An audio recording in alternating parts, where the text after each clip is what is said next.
This episode is sponsored by Realtor.com, who wants you to take advantage of your free profile on Realtor.com. By claiming and completing your free profile, adding a photo, and all of the information that puts you head and shoulders above the competition, you're on your way to receiving free leads, helping search engines find you, and staying top of mind with past clients. To learn more about claiming your free profile, go to Realtor.com/profile.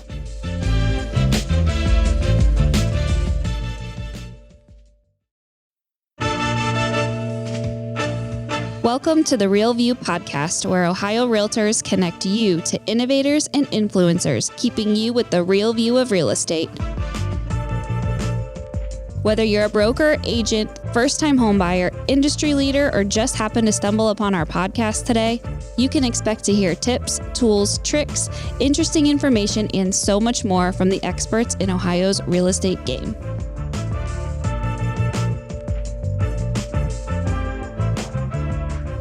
Hi, everyone. Welcome back to the Real View podcast. I am your host, Allison Wiley. Joining me today, our special guest is Brent Bowers. He is owner of the Land Sharks and is an investor and coach with a focus on buying and selling vacant land, which he's here to talk to us about today. As an Army officer with over 8 years of service, Brent Bowers was spending a great deal of time away from his family, and he knew he needed to make some changes in order to be more present with his wife and children. His interest in real estate began in 2007 when he purchased his first home. While he invests in many different types of real estate, his favorite investment strategy deals with buying and selling vacant land, and he enjoys sharing his expertise in this area with his coaching clients and is passionate about helping other people find success in real estate investing, particularly in land investments. Brent, welcome onto the show. Thanks for having me, Allison. We finally made this happen. I know it's been a while. Yes, we're really happy to finally be able to connect, be able to learn a little bit about you and your world and why you do what you do. But before we get started in today's topic, which is going to be about profiting from land investments, how to do that for consumers, how to do that if you're in the world of real estate, I would like to hear a little bit more about you. Could you tell us a bit about your background and how you first became interested in real estate? Yeah, I always wanted to do real estate investing. I used to read Donald Trump books when he was, when he was talking about his real estate investing, like in middle school. A lot of people, I think, read Rich Dad Poor Dad. I eventually read that as well, but that's not what did it for me. I always wanted to, be a landlord or fix houses up and make them look better. So I was just naturally attracted to that. And that started really in 2004 when I graduated high school. I started going to seminars. So in essence, I tell people I've been practicing real estate for almost 20 years now. No, that's really great. I love to hear your interest and experience in it. Talk to us about your first investment. Like, I always like hearing the origin stories, right? Of how people got started in this. Tell us a little bit about your first real estate investment. What lessons did you learn? What was that like? Share with us how you really got started with your first deal. Yeah, and I'll tell you the first one probably, I'm going to just say, was not glamorous whatsoever. And, I watched my parents sell my grandparents' house and they made money doing it. So that immediately told me, like, this is worth money, But my first real estate investment, it was 2007. I had just gotten my license, my real estate license. I no longer have a license, by the way. That was a lot of work keeping up with that thing and continued education. And I just wasn't about selling real estate for other people. I wanted to buy it and sell it for myself. So I bought a house. It was like one of those no money down deals where you get 100% financing in 2007. And then I rented out that property several months afterwards and then moved to the coast to practice real estate. And things weren't going so well. It wasn't all sunshine and rainbows. The market was, shifting at that time. A lot of people have heard about 2008, 2009.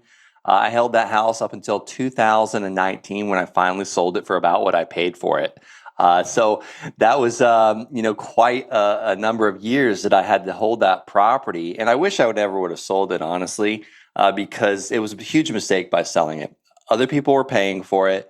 The tenants have been paying for it. I think I went through 3 evictions, fixed up the house multiple times. I tried to tenant proof it. It was all tile and concrete block house. But, houses are tough. I realized I was never going to get rich renting out houses. And I had about 7 by the time 2000, I don't know, I had about 7 houses by about 2016. And if anything, I had to keep working my W-2 job just to pay for those houses. So that was kind of your first try at it. And you're like, okay, this isn't working. I got to try something else. Was this kind of how you got interested in the vacant land? Was that kind of the entryway into that? That was a long story, really. So over the years, I took a little time off too from 2009 to 2013. I was in the military, basic training, then a couple of deployments to Afghanistan, then Germany for a couple years. So I got back into rentals again in 2013, and the Army sent me to college, and I picked a private school so I can be closer to my parents. And I ended up having to pay for quite a few of the classes. So I was wholesaling houses where I would get them under contract and assign my contract to pay for school, for college. And then I moved with my, family, my new family, my children. Actually, we only had one baby at the time, to Colorado, and things kind of changed. I was preparing for that third combat deployment, and I was like, you know what? I got to figure out a way to be able to get out of the military, to cover my income. And wholesaling houses are not going to cut it.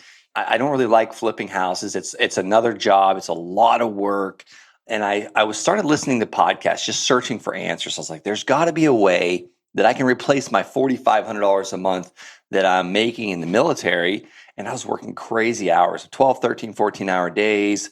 And so I was putting in a lot of time. So I didn't have much time, and I surely didn't have any extra money. I was in debt, credit card debt. We had just, I think, renovated another house because I was buying these crappy houses, falling into the ground stuff, and then renting them out. And I was barely making positive income from it. So I heard a guy on a podcast talking about vacant raw land and flipping this land and almost doubling and tripling his money overnight. And I was like, if half of what he said it was true, I can do this. And I did. I just went out and took some crazy action, made a lot of mistakes, and was doing land deals. I was buying land for a couple $100, selling it for $5,000 each. And extra $4,500, $5,000 for me at that time was like hitting the lottery. No, absolutely. And what a great, different way of thinking. And I love that we're talking about this today because, so much of what we do here at Ohio Realtors in our world as realtors, as real estate agents, is around residential property, and I don't know how many of our members or how many consumers really know a lot about this world or really how to take advantage of it. So I think that this is a really great topic for today. What would you say are the biggest differences? And we kind of mentioned a little bit of them, the work that goes in with residential homes, all of that. But what are some key differences that you see between investing in vacant land versus other types of real estate investments? Yeah, I'll tell you a perfect example. We can keep using that first rental property that I bought. My mortgage was about, I think, $750 a month. Yeah, it's about $750 a month, and I was getting $900 a month rent. At one time, I got $1,000 a month, but it was from a questionable character that I rented to, so I rented out for a lot more. Let me tell you, I was way better off just renting it for less than my mortgage payment than what the damage these people did to it in 2 years.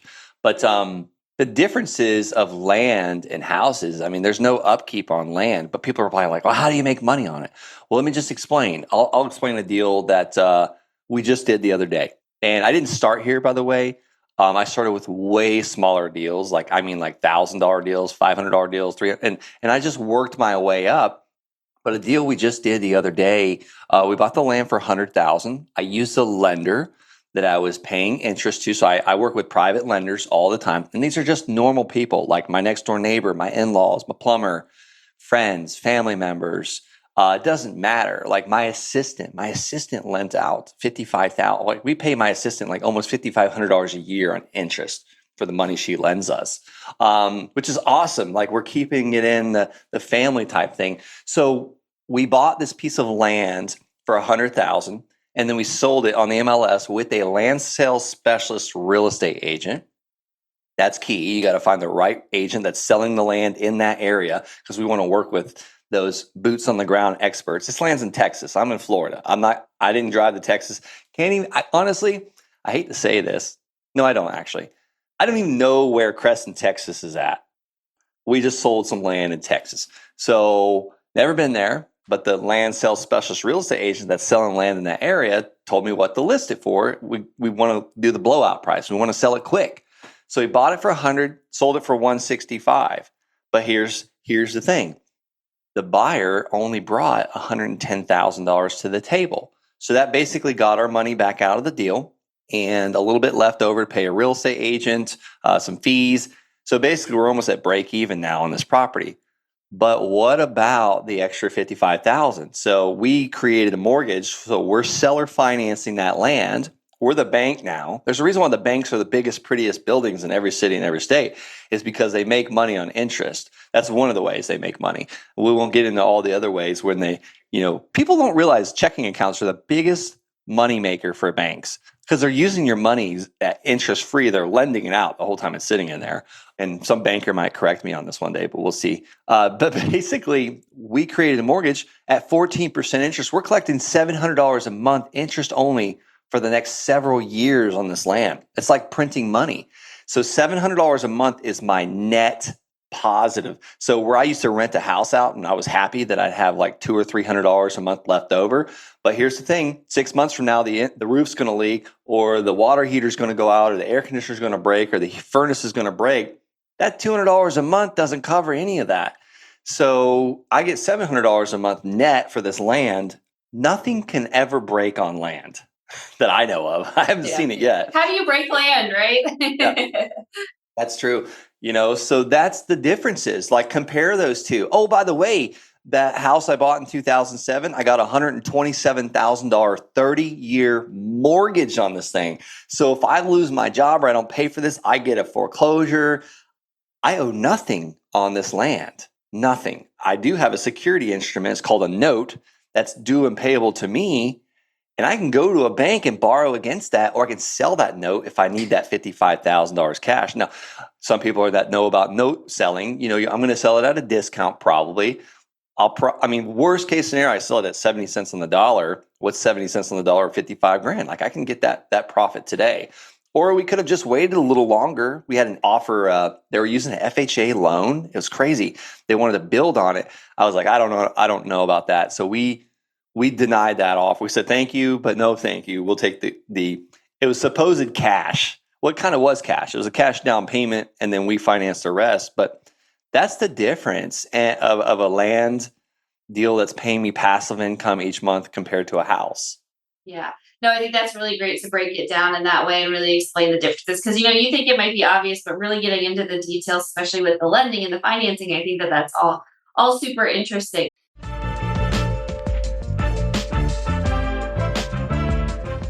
This episode of The Real View is brought to you by the Ohio Association of Community Colleges.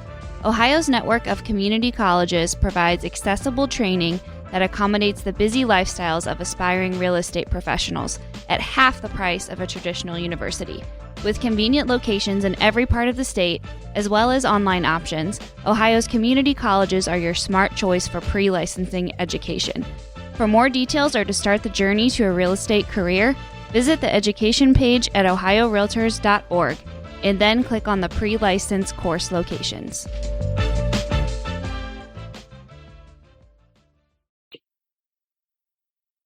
So how do you define, pieces of land that are good investment opportunities? Do you have a process or, a set of criteria that you're really focusing on when you're going out to find these deals? Or walk us through your process of how you identify those good opportunities. Oh, great question, Allison. Like how do I figure out what land deals to do, right? There's land all over America. And by the way, I'm only buying land in the United States. There's so many opportunities though in Costa Rica and Belize. It comes across all the time. And I'm just like, I don't understand that. I'm going to do what I do best. And like that's shiny object syndrome, I call that, or the unicorn syndrome. But one more thing I wanted to mention too is land. I'm not dealing with banks. That house that I bought with that mortgage, like I had to jump through so many hoops to get that loan. Now, 2007, it wasn't that hard. But now, like I'm buying a building right now. It's a commercial building, it's actually an industrial building. It has been the absolute hardest loan to get and I have cash coming in. I have good credit. I have a lease. I already have a lease for 4 years signed on this building. My tenants that I own the building next door, they want to move into the second building in addition. And these are Florida Department of Transportation contractors. These are I have solid tenants. It's been the hardest loan to get. And oh, by the way, it's 12% interest. So like, I'm not dealing with banks. Like with land, I hate dealing with banks. It's terrible. So now on to your question about how do I find these land deals, or how do I pick what land deals I want to do? I like vacant residential land. And here's the reason why. I want to see land selling in that area that I'm investing in. I want to see demand, because if I see parcels of land selling on Redfin and they're vacant residential parcels, now commercial's a little different because there's highest and best use. I'm not saying I avoid those, but there's a little bit more work involved in those. But I pick areas where I see land selling, and then I backwards plan it, or I reverse engineer what I can offer so that I make a profit on each one of those land deals. So it doesn't matter how big or how small the land is. Doesn't matter what area. It can be in Ohio, it could be in Tennessee or Florida. As long as I see land selling that's residential, and I can offer an amount that will make me a profit, plus pay the real estate agent, plus pay the closing costs and the title fees and all that. And that's how I pick land deals. It's not, I mean, a lot of people are like, well, what about population growth and this and that? If there's land selling, I don't care. That's all I need to see. Yeah. Yeah. No, that's really great. That's a good flag to kind of, if people are thinking about this, that's a good thing. Take a look at what's happening around it. And that might be a good opportunity for you. So you mentioned a lot, working with a realtor, working with someone who's really good in this. Talk to us just about what's the role of realtors throughout this process, and what has your experience been like? I know you said, like, I have to have someone who's super knowledgeable on this who can walk me through, but tell us about working with realtors, what you get out of that, and how they are a very important part of this process. Well, my first land deal, if it wasn't for that realtor, I might not be standing here talking about this today. I might still be in the military and maybe on my second divorce. But a realtor bought my first land deal. I bought it for $285, and I called a real estate agent because there was a real estate office really close to the land, because I was like, I don't know what the heck this stuff's worth. I didn't know about Redfin or Zillow or anything like that back then. So I called the real estate office and I said, hey, what do you think I could sell this for on the MLS?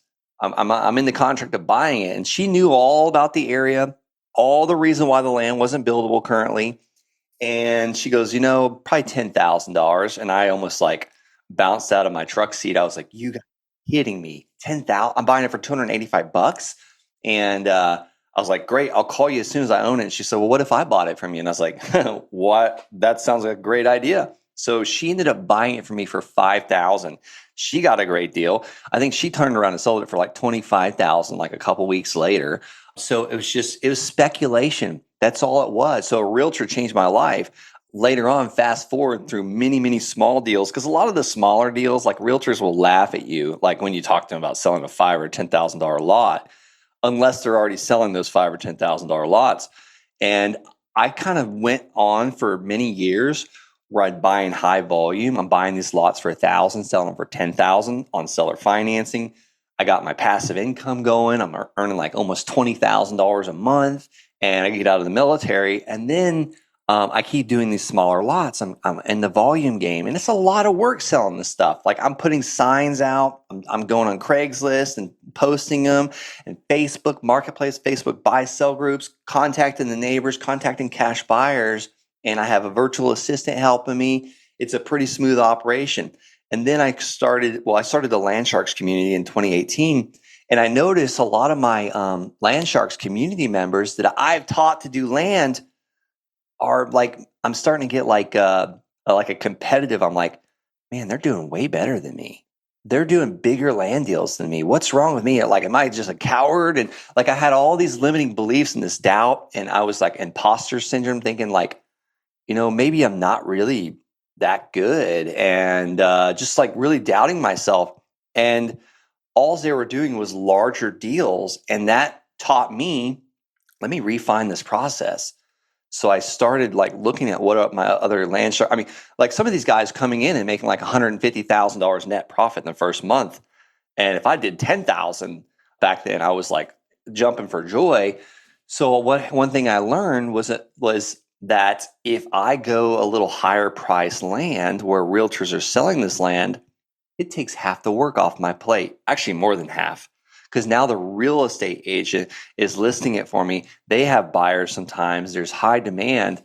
And I was able to basically fire 2 outgoing land sales specialists plus 2 virtual assistants that were posting. So I have 4 less people on my team. And now I'm working with commissioned real estate agents that if they don't go out and kill and hunt, they don't eat. So it was a total different paradigm shift in my business.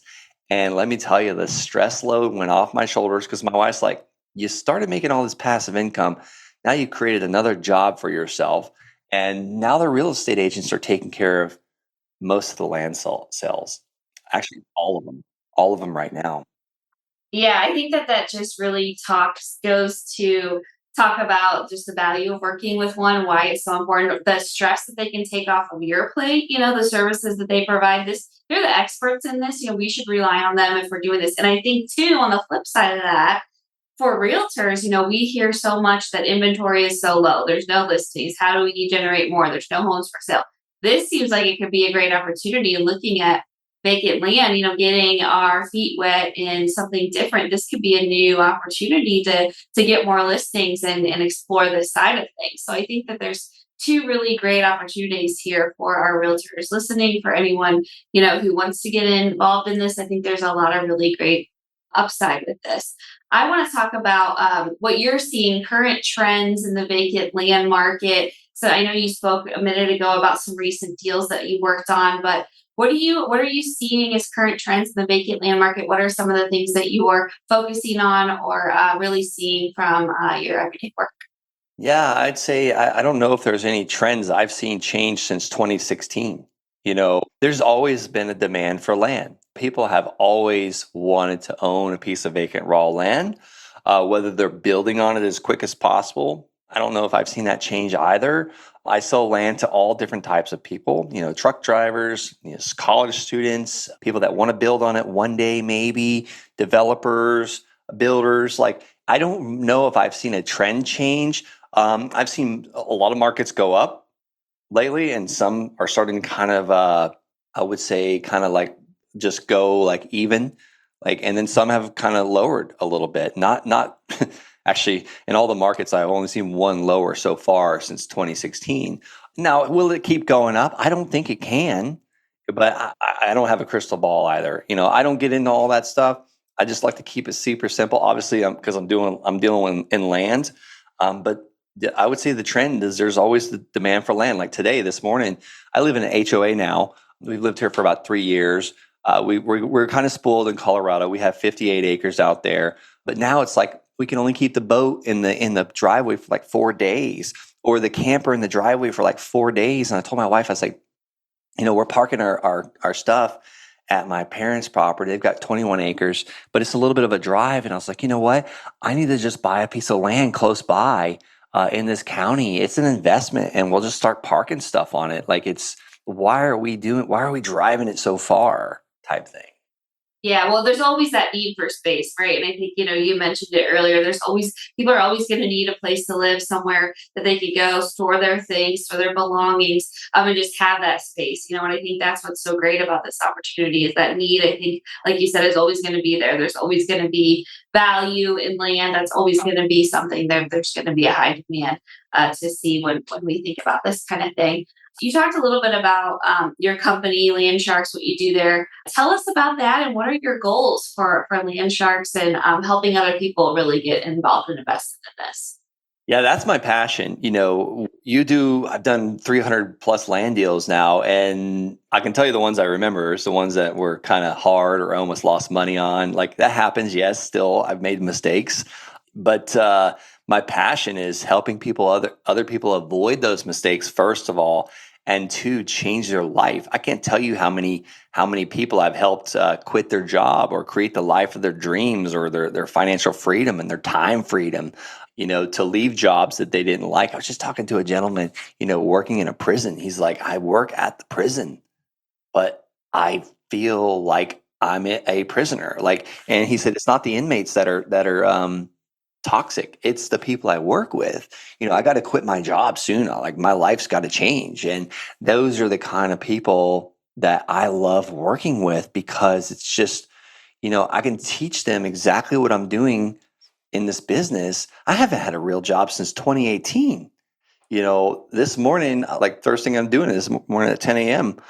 Is talking to you. That's the first, I usually work from about 10 to 3 every single day. I take off on Fridays and Saturday and Sunday, and we're going on a little mini vacation on Thursday. So it's just, when I was in the military, I couldn't do those type things because I answered to other people. I was told what to wear. I was told how my hair needed to look, and just where to be and how long to be there.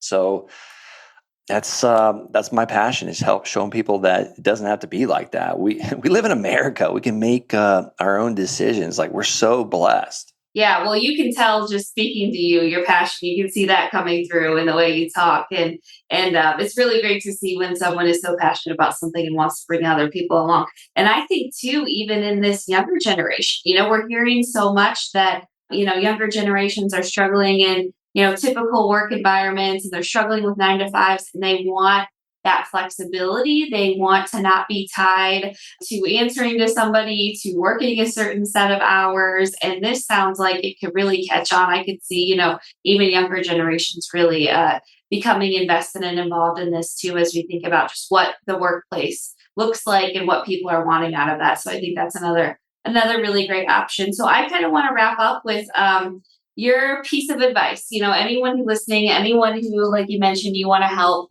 bring along on this journey with you, what is your piece of advice to those listeners who want to get started, who are interested in learning more, or maybe who are already doing this to some capacity but want to be doing it more? What advice would you give to these listeners? Yeah, get in action mode. We can listen to these podcasts all day long. I'm not saying that stop listening to the Ohio podcast real estate podcast, but a realtor podcast, but it's, take action every single day. It doesn't have to be massive action, but you got to do something every single day. Every day I have one important thing I need to do that day to keep moving the needle. And it's just when I wanted to get my real estate license, it took me 3 times to pass that dang test. And I could have just kept making excuses. Oh, I'm going to go back to school. But I was like, I'm just going to keep taking the test until I pass it type thing. It's just same thing with when I started investing in vacant raw land. Did I listen to a bunch of podcasts? Heck, yes. But the difference of why I give myself, the successful rating in it, I think I've been very successful in vacant raw land, is because I immediately started getting in front of landowners. The first podcast I listened to, I started mailing people that were behind on their taxes and out of state. And that's how I found that first person that said, yeah, I'll sell you the land. Give me $285 for it. I had no clue what I was doing, but I learned by taking action, and the result came. So just action. That's the answer. Action. Yeah, just get started. If you don't know where to start, just start and work towards that goal. Do something a little bit every day to inch yourself closer to that goal. Great advice, Brent. Way to go on a successful career in doing this, and thank you for your time serving in the military as well. It's great to hear that this is a wonderful option for veterans, for realtors, for consumers, for anyone who wants to do something different. Really great bits of advice, and thank you for your time and for sharing your experiences with us today. Thank you, Allison. And to all of our listeners, thank you guys so much for tuning in. We'll be back with you next week. Thank you for listening to The Real View. That wraps up today's episode. You can keep up with the latest on the podcast at ohiorealtors.org/therealview and on Apple or Google Podcasts, Spotify, or wherever you listen. Have questions, comments, or suggestions? We want to hear from you. Email us at podcast@ohiorealtors.org. We'll see you next time.